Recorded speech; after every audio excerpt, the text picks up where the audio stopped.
Right then, so I'm going to pass over, I think, or is it Lee, to my new father-in-law.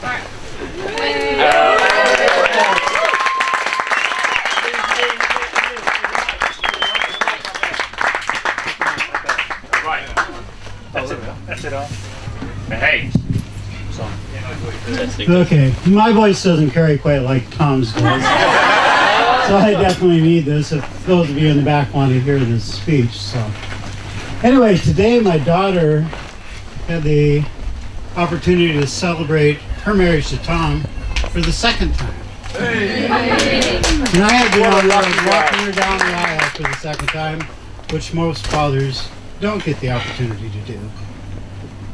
I also have the honor, or duty, depending on how you look at it, of giving a speech as a father of the bride.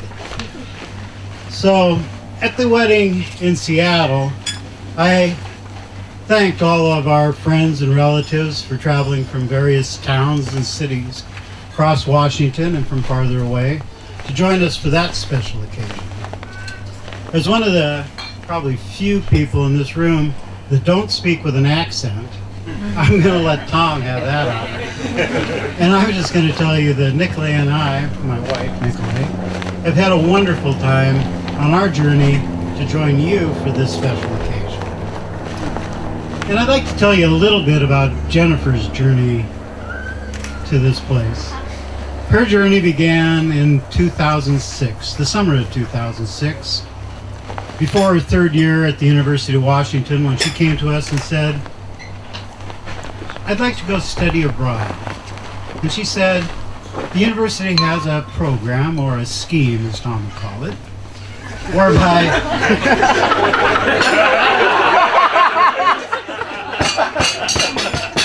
we just pay the usual tuition to the University of Washington, and Jennifer could go to any one of a long list of colleges overseas for the second half of her junior year at the University of Washington. Now, as the tuition-paying parent of a student that has just declared English as her major, she told me that she wanted to go and study at the University of Sussex, which is somewhere near London, England. Now, I guess there's some logic for an English major to want to study in England, but somehow the logic is just a little bit off to me, but it makes more sense than wanting to study in France. So she had that going for her. And she told me that her mother was in agreement with the plan.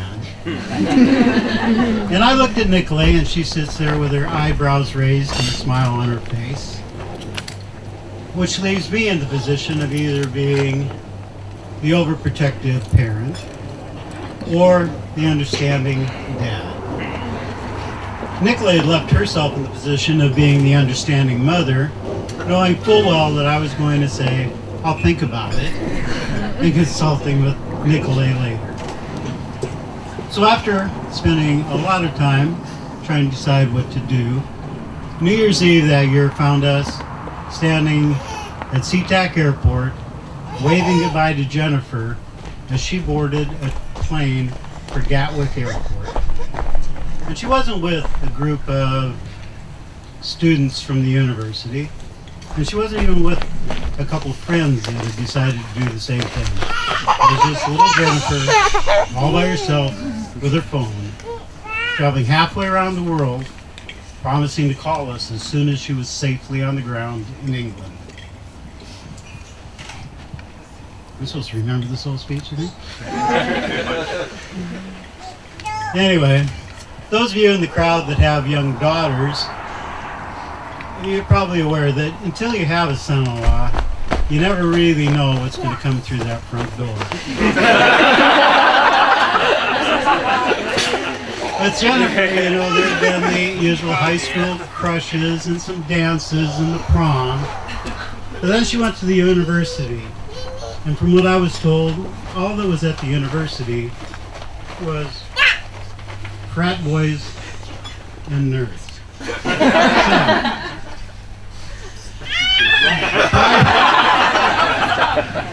prior to her leaving, I thought I'd best give her my best fatherly advice. So I told her, you know, you're only going to England for 5 months.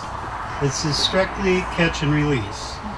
And from a father that enjoys fishing, she knew what I meant. I mean, I told her, I don't expect you dragging anything home. And I really don't want to have to fly to England to visit my grandchildren.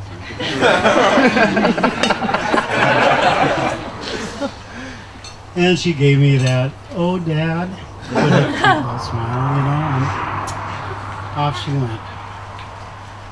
It was about 2-3 months later that Nicolay went to visit Jennifer on one of their annual mother-daughter trips. I used to go hunting each fall. This was their way of getting even.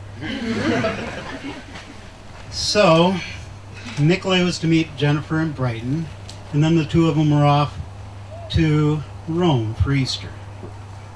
When Nicolay returned, she couldn't wait to tell me. Oh, I missed this part. While she was there, she had the opportunity to be introduced to Tom. And when she got home, she couldn't wait to tell me that my daughter had met somebody.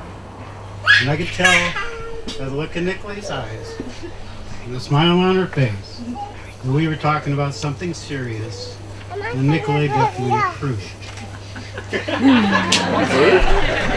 What?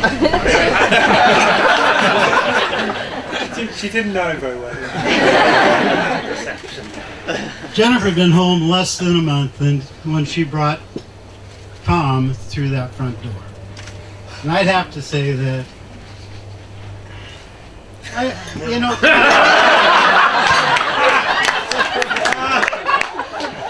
so while I'd heard Jennifer tell me all these great things about Tom, until you meet the kid first time, it's hard to believe that he's everything that she was telling me.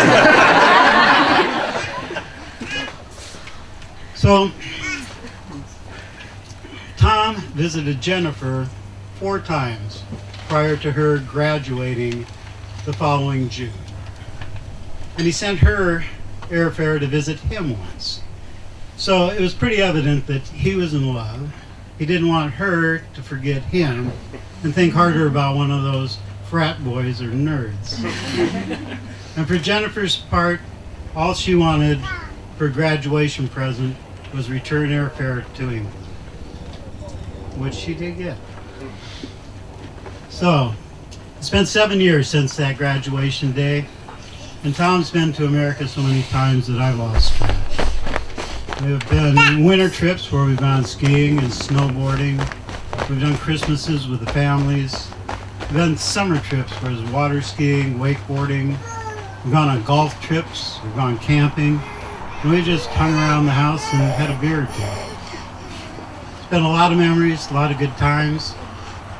And Tom and Sarah definitely raised a fine son. Nicolay and I and our families are more than happy to welcome Tom into our family. So, as far as the distance, my folks moved halfway across the United States, leaving their families after they got married, so that my father could go to work for a company called Boeing's. I remember my mother sitting there and penning her weekly letter to her mother in South Dakota. When Nicolay and I got married, we moved halfway across the United States.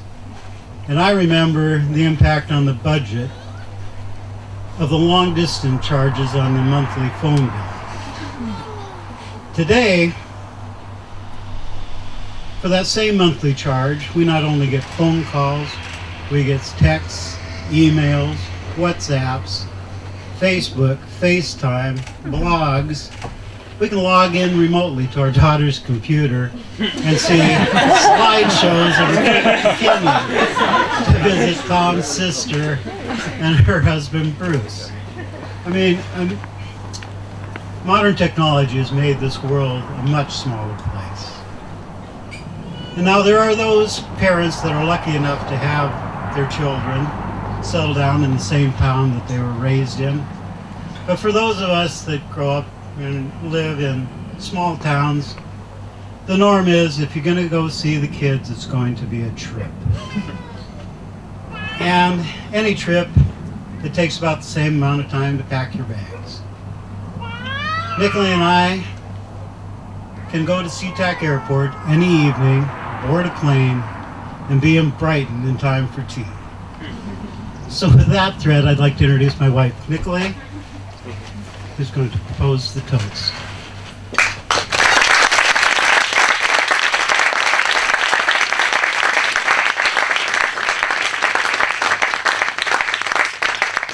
And we would like to toast our new son-in-law, Tom, and his new wife, our daughter, Jennifer.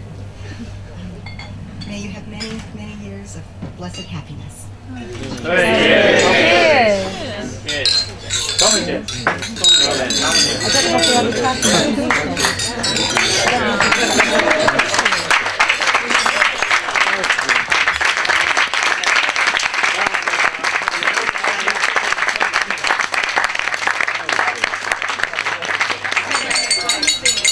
Hello, everybody. Can you hear me at the back? Can you hear me at the back? Louder. Can you hear me at the back?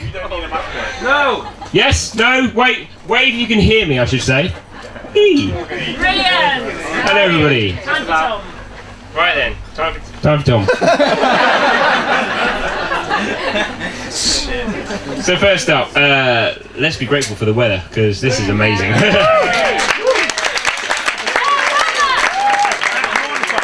Sandwiched in between biblical rain.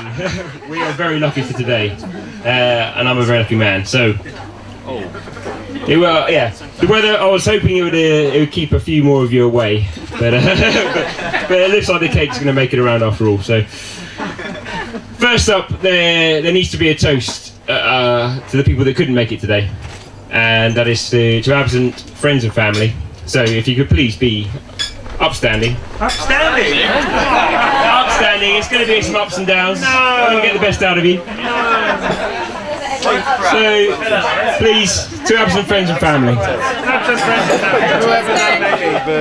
Wherever they may be. Wherever they may be.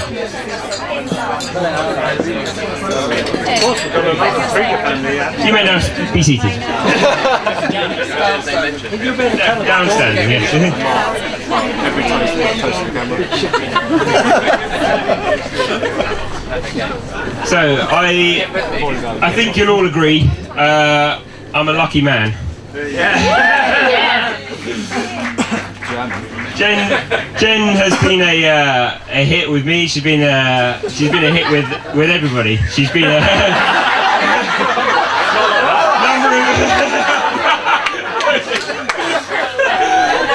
no innuendo, mate. Right, okay. So when Jen first met my parents and a group of friends, everyone patted me on the back. At Brook Farm, where we are today, she was offered venison on her first visit, and we were slightly nervous about it, but she said no, it's okay. My dad's a hunter. Instantly got my dad's approval. She was sent out to the garden, doing the washing up. Instantly got Mum's approval. And then with the friends, I think it was a party at your house. Sorry, Jen. She soon made a great impression on our dear friends Megan and her chief bridesmaid Siobhan. Indulging in the great British university tradition of falling asleep in the toilet and needing waking up. It sure breaks down barriers very quickly. But I must say, as a group of bridesmaids and friends, it's incredible to have you guys around. You've made Jen feel ever so well. To have an instant group of friends around you and everything you've done for her. So the bridesmaids, her chief bridesmaid, her other friends and family, thank you for making her so welcome, making us so happy. So, Well done.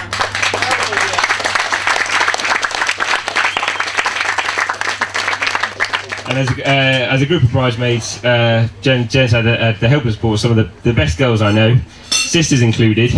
So, to the beautiful bridesmaids, I ask you once again to be upstanding. I like the upstanding toasts. So,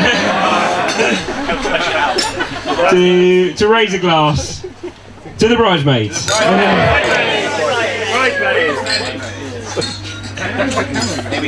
You may now be downstanding.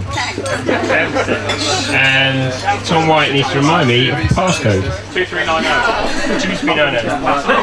Same with the credit card. That's my PIN number as well.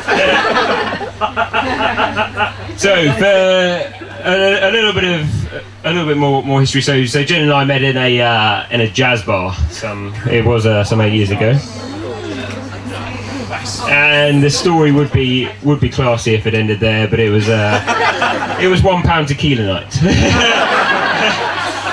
That jazz bar wasn't playing much jazz, but Casablanca. So yeah, 8 years later, we're standing here today, and when the moment came, and we decided, well, I asked her for a hand in marriage. We brought our rock and roll priest Andrew Rumsey out of his sabbatical, and he blessed us with some wise words, and it was about the love languages. Where's this going? He said there's different languages of love, and it's and what marriage should be all about is appreciating each other's when each other needs the different love language. So they're words of affirmation. So times when you need to be consoled and need to be told that you are doing things right, you're not going mad.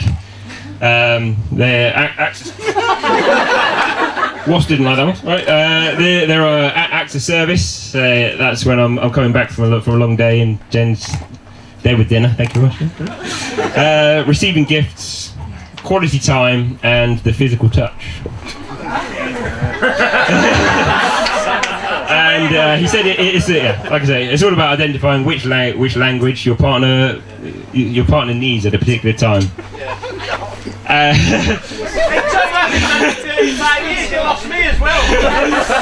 No, Jen happens to be fluent in.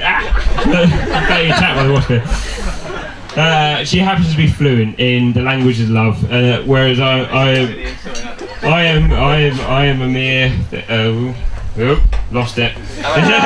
Amateur. Jennifer, she looks after me incredibly well, as I think you probably all noticed. I'm now hitting the 36s. and Jennifer, for your fluency, you have the ability to know this, and I do appreciate that. There are 2 people who have probably done more than anyone else today. They've given up their home. They have allowed this party to happen. We've had some parties in the time, but to my parents, I am again incredibly grateful.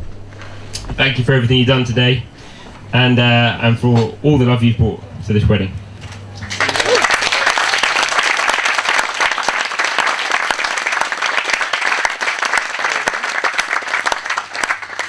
And to the Krieger family, they've been awesome to me too. They've accepted me into their family, and just the other day at the dinner table they were saying they now have somebody else to look after them. I don't think they've really figured out how the whole son thing works yet. And there may have been times when I'm sure they would have preferred if Jen had met an American, a frat boy or a nerd. I think they got both. Yeah, right. But it's nice. I can say now that I think I've got a father-in-law who's got my back. Now, after the US wedding, we'd spent several weeks with friends and family. But as we put them on the bus, they turned around to me and said, "Oh, right, we've got you a little retreat, a break in the hills." Jen and I, one night in the hills, and you know your father-in-law's really got your back when he's leaving you with a daughter in the cabin with a bottle of champagne and a hot tub. Okay, guys, I get it. Grandkids.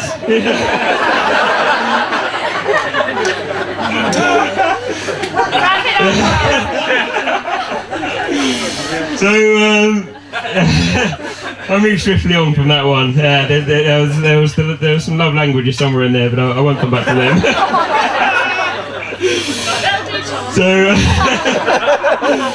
So I'll revert back to thanks, and that is to everyone who helped today. So aside from my parents, there were a lot of people that came down over the last few days. They have been putting up bunting. They have been preparing bars. There's these puffy things that everything has come together, and it wouldn't have been without you all. So to the people that helped out to make this wedding a reality, thank you, and a toast to you all. Don't have to get up. Can't be upstanding. Okay. So shortly, you're going to meet my two best men, Tom and Sean. Okay. You might have noticed Sean tinkling the ivories earlier on in the church. He was our organist, and Tom was the man up front. A fine organist. So we met some time ago at university, and we ended up sharing a house together. Seven rugby guys, one house. You can imagine the memories that you get from that. And it was some time ago. So I hope you will forgive them if they've muddled some of those memories. They may have put me in the place of somebody else. When it comes out later on, probably wasn't. Shawnee, I first met on the rugby pitch, believe it or not, looking at him. I came out of a ruck, and it was in my first year at university. Sean was the second year, and I had this 6'4" lock nursing my head, just tapping away, giving. He wasn't best pleased with me. Shawnee duly flattened the guy, and I was in awe. How could this little piano player achieve such a feat? Then he spoke to me, and I knew why. He was just a man. So I'll go over to Mr. White. Tom and I have been big friends, and it was since Jen and I first met. In fact, Tom addressed Jen's first Valentine's card to her as the mystery man that she didn't know.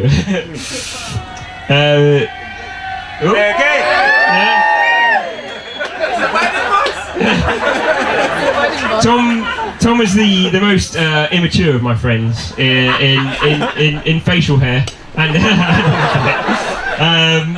but Tom with Siobhan has been the source of many of the products that you see me here wearing and drinking today with a 20% M&S discount. Tom actually retired from M&S early. He retired from work early, you might say, at the tender age of 25 to enjoy the simple life as a Met police officer, drinking coffee and eating donuts.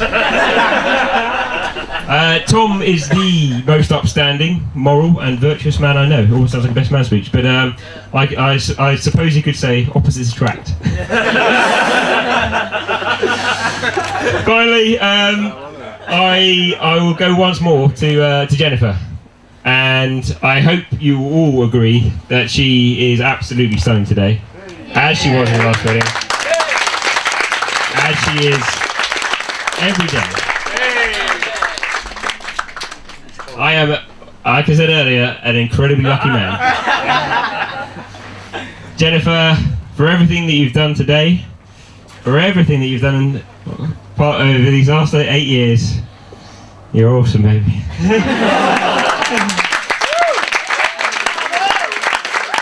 So, I will ask you to please be upstanding for one last time to give a toast to my new wife, Jennifer Nicholas,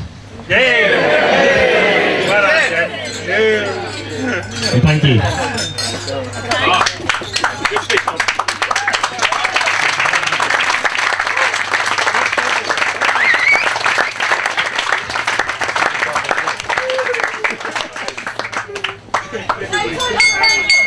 Apparently we're starting. Can everyone hear me at the back? Am I speaking to the mic okay? Give us a wave. Very good, very good. Okay, this is my first ever Best Man speech, so bear with me everyone, and from judging from the content we've had so far, I'd like to apologise in advance. Welcome everyone to the sequel. This is Jen and Tom's second chance to ask everyone for wedding gifts. I am one of 3 best men Tom was bestowed the great honour upon of speaking at one of his big days. Tom deciding to have 2 weddings and 3 best men only illustrates to me another example of his spread betting. In writing this speech, I faced a rare dilemma for best men out there. Firstly, I'm sharing the stage today with another best man, Shawnee, so I've only got to keep it 50% shorter than most other speeches. And secondly, in the knowledge that those of you who are lucky enough to have gone to the wedding in America, you'll be able to make a direct comparison to the speech already made. So I immediately thought, the pressure is on. However, I was soon comforted by the realisation that when I got married 2 years ago, I'd been foolish enough to have Tom represent me as a best man. I'd like to say I have a hard act to follow, but I've never witnessed so many awkward silences, plot punchlines, and niche inside jokes followed by looks of confusion that my confidence was instantly resumed. Saying that, in addressing Tom in my own groom speech, and with many of the guests here being here today that they were there that day, I'm concerned that I might repeat myself. Thankfully, in the years I've known Tom, he's provided an abundance of comedic material. So for today, tales of his seagull manslaughter and uncanny look-alike to Martin Clunes I will leave aside. Myself and several others here met Tom for the first time when he came to move into our house at uni. All of us were very wary of his erratic amounts of energy and party-hard attitude. With his thirst for some kind of deal, offer or scam, and his liberal interpretation of British law, he was dubbed endearingly as Pikey. Now, for the sake of my own career, and for many others sat here today, in this speech I will be only referencing non-indictable offences.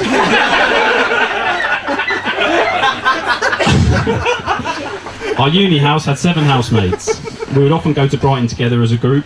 We'd all go to the same pub, all go to the same club, and then all go to the casino before buying a big fry-up on the way home. But this close-knit culture also meant that often only 1 or 2 of us would bother to leave the house with keys. One night, many of us split up on our way home, and the morning after the night before, I walked into our kitchen to find the window pane smashed and left open.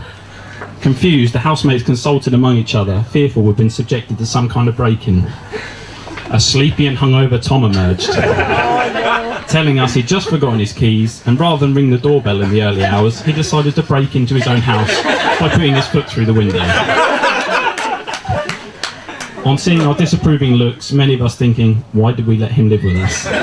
He casually reassured us that he'd already reported it as a break-in to the landlord, and someone was on their way around to repair the window.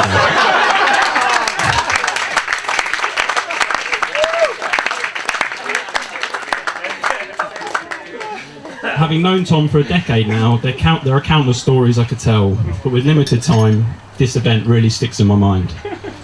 The entire rugby team had been drinking in a bar in Brighton. There were about 15 or 20 of us. We were all about to move on to a club when we noticed Tom had wandered off and was nowhere to be seen. Unbeknown to us, Tom had somehow managed a Mission Impossible style feat.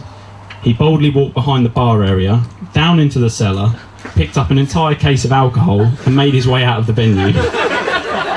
Tom was found in the rear car park of the bar, handing out bottles to the players, and we smugly sipped them on our way to town. I feel this anecdote really sums Tom up. He loves the excitement of a gamble. He always adds excitement to a night out. He's always generous and looks out for his friends. But he will never, ever pay.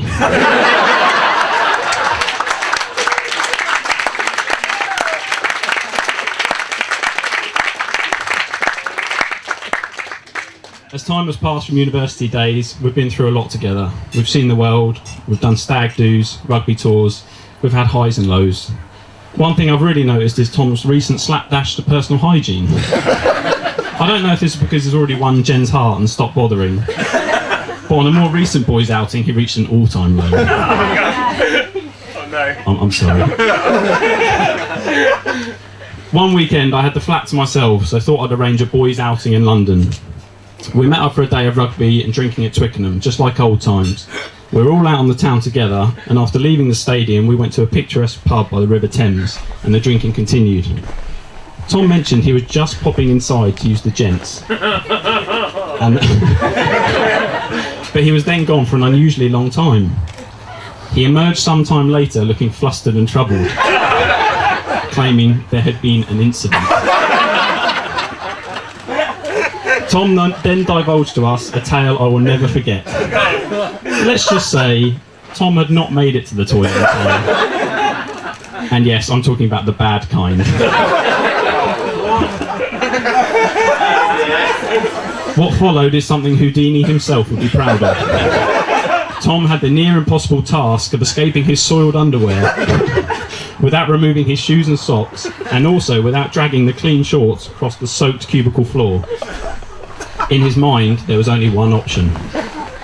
Tom proceeded to pull his boxers up towards his face and bite his way out of his pants.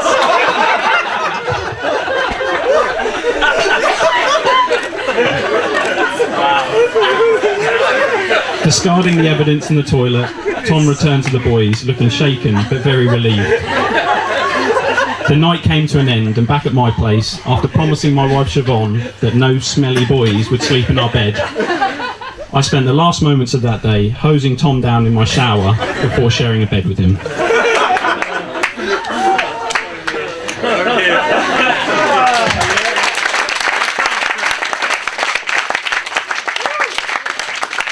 those of you that know Tom well, we're all sat here baffled as to how he bagged such a catch. I'm sure you'll all agree that Jen looks absolutely amazing today.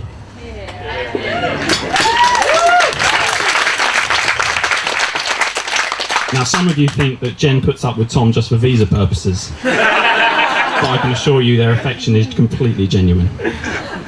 I remember dropping Tom off at Jen's place when they first started dating. The anticipation, the nerves, the uncertainty. I honestly don't think Jen knew what she was letting herself in for, but over the years of knowing them both, I can honestly say that they're perfect for each other. Tom has wooed Jen as the bumbling English gentleman.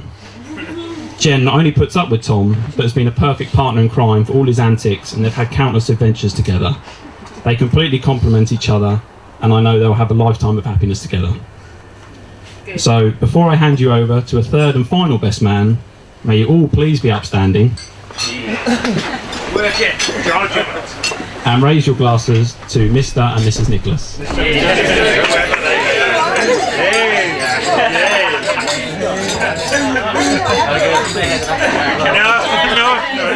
you don't want him in your house.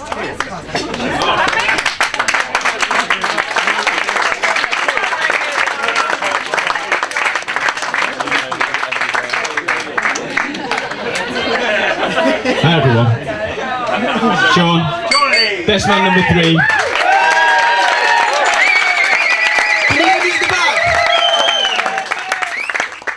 Okay, I've never actually written a speech before, so I didn't think this was the right time to start. So I've decided to go and do a song.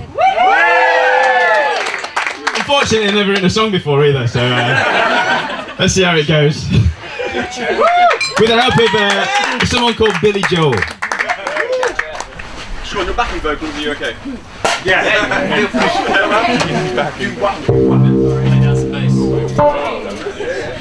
Two. You know I love you, don't you, Tom? Tom, you know I love you, don't you? No, but really, you know I love you. You okay? Sorry for your technical difficulties.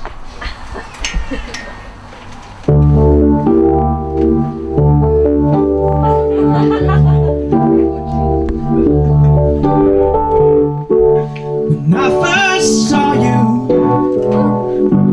I fell right for you. I never felt this way before. For I saw you running in your skimpy rugby shorts. I wanted a romance, not just a bromance. Things started going my way.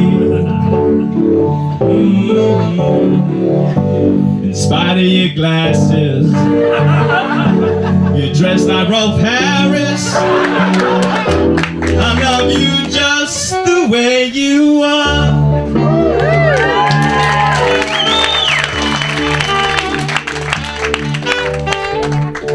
You introduced me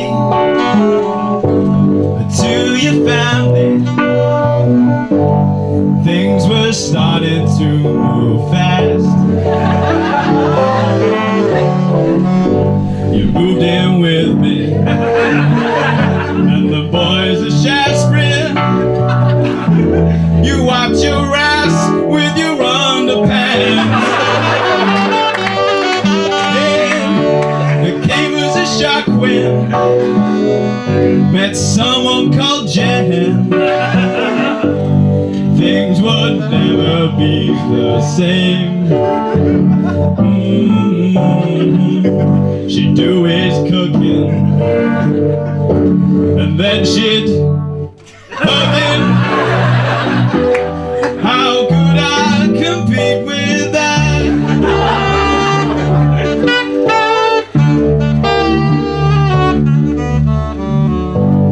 Jen was beautiful and kind to me, and she had an awesome eyes. And even though she stole my love from me, I hope a threesome's on the card. I couldn't wish for better friends, although I really hate your cat. A lovely couple, that's forever. I love you